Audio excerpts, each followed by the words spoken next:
Tenants in Washington, D.C. owe a landlord over $46,000 and they have not paid rent in over 3 years.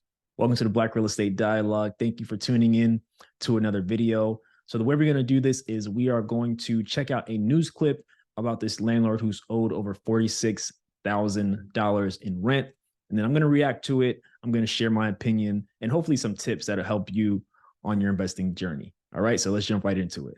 Waited months to get to this day, his chance to start an eviction against tenants who he says haven't paid rent in years. He says they owe him more than $46,000, and it goes all the way back to a troubled COVID-era rent relief program the News 4i team has been tracking. Ted Oberg was at court this afternoon for the long-awaited showdown.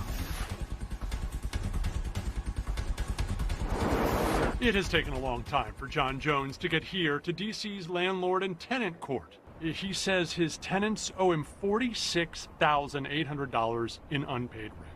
My tenants, in my case, have not paid rent in 3 years. We met John almost a year ago covering complaints with Stay D.C., the city's COVID-era rent relief program. Jones's is one of dozens of cases identified as potential fraud in that program. He says the program sent his tenants a $14,000 check for rent they never passed along to him. Today's hearing, though, had nothing to do with that. This was only about the 3 years of unpaid rent Jones says he's never received. Inside the courtroom, where our cameras can't go, DeMonte Cosbert, one of those tenants. I'm sorry, I had to pause it there. Like, it's absolutely inappropriate for tenants to receive rental assistance and not pay it to the landlords. It's disgusting. Told the judge one of the possible reasons he and Shondell Wren, the other tenant, hadn't paid was due to lack of conditions, saying the stove, the outlets, and smoke detectors were all broken. None of these were working, Cosbert told the judge virtually. I was pretty much sure that they would use stalling and delaying tactics and lie to the court, which they did today. Jones says he has proof the appliances are working and will present it at a later hearing. His property manager told us he's never had a complaint about those issues mentioned today. They can contact me, Google me, they'll find me. But they haven't? They haven't. And so how surprised were you to hear what they said today to the judge? I wasn't surprised at all. So we called Cosbert after the hearing. What's going on? Why haven't you paid the rent? He didn't say anything about the unpaid rent to us. Or how about the $14,000 from the Stay D.C. program? That's when he hung up. It says to mom and pop and middle-class landlords who maybe have another property other than the property that they're living in, that you are actually putting yourself at financial risk if you actually trust this city to enforce the laws that are in place and the rules and regulations that are in place in terms of good behavior and paying your rent. So no answers in court today, and few coming quickly. Hearings are next set in this case in November, December, and January of next year. Even then, it's uncertain if John Jones will get the back rent he says he's owed, and who knows about the $14 grand in that Stay D.C. money that still hasn't been repaid. D.C. Office of Inspector General is currently investigating dozens of alleged fraud cases with Stay D.C., but no charges or prosecutions have happened as of now. This is absolute garbage. And this is what happens when you are a real estate investor in a tenant-friendly area. They don't care. They don't care. You heard the story. They said they're reporting many cases of alleged fraud, and they're sending the payments, or they were sending the payments for rent to the tenant instead of sending it to the landlord. It's not that difficult to send it to the landlord. And what I want y'all to get from this example is that the majority of landlords are just like this gentleman. They're just like me. They're just like you. They have a property or two. Some have become accidental landlords and they're just moving and decide to rent a place out, and they're treated like garbage.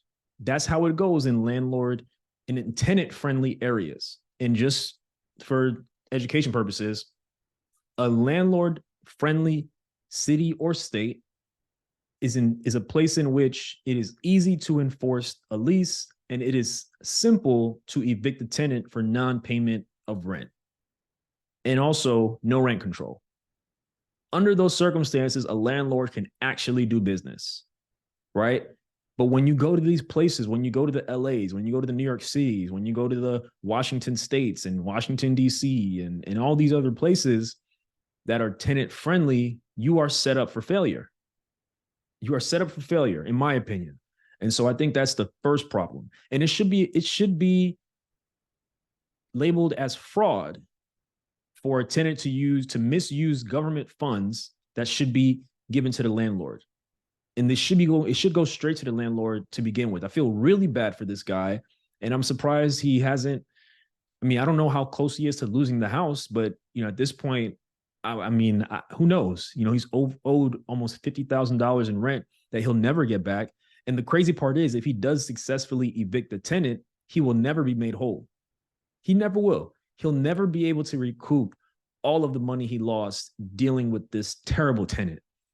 And the other thing is, the tenant's also lying about things needing to be fixed. He has said nothing to the property manager, and the tenant has been there for a very long time. Right. So it's just very heartbreaking to hear this story from this gentleman. And I highly recommend investing in landlord friendly areas, even if that's not where you live. And if you want to invest out of state, definitely make sure you come to my 4-week workshop starting on November 1st. I'm going to break down exactly how to buy your first out-of-state property. Just go to outofstatemoney.com/workshop for more information and to apply. But it's very important to understand the laws where you are investing. It is possible to live somewhere, maybe have your primary residence there or rent there and invest somewhere else, because the laws could be more in your favor elsewhere than where you live. That's the reality I'm living in, right? And so it's just very disheartening. And these are the stories that rarely get told. So I commend the news network for putting this story out, because these are the stories you very, very seldomly hear. So in summary, what I strongly recommend is that you become an investor in a landlord-friendly city and or state. That is my recommendation. That is how you protect yourself the most. And if you have morals, if you have ethics, you'll do good business with your tenants. You'll work with them. You'll take care of them. And hopefully they'll do the same and return the favor. And if not, it's easier to move on than if you're in a place that heavily favors tenants. So always make sure you're paying attention to that. And, my heart goes out to this landlord. I hope that he's able to at least remove the tenants in a efficient manner. It sounds like the courts are backed up as expected, but hopefully by the end of the year, he's able to move on and do what he needs to do with that particular property. All right. If you have not heard yet about Fannie Mae's new 5% down program for multifamily owner-occupied properties, check out this video where I dive into it in detail. And also make sure you like this video, share, and subscribe. And I'll talk to you soon. Thank you so much.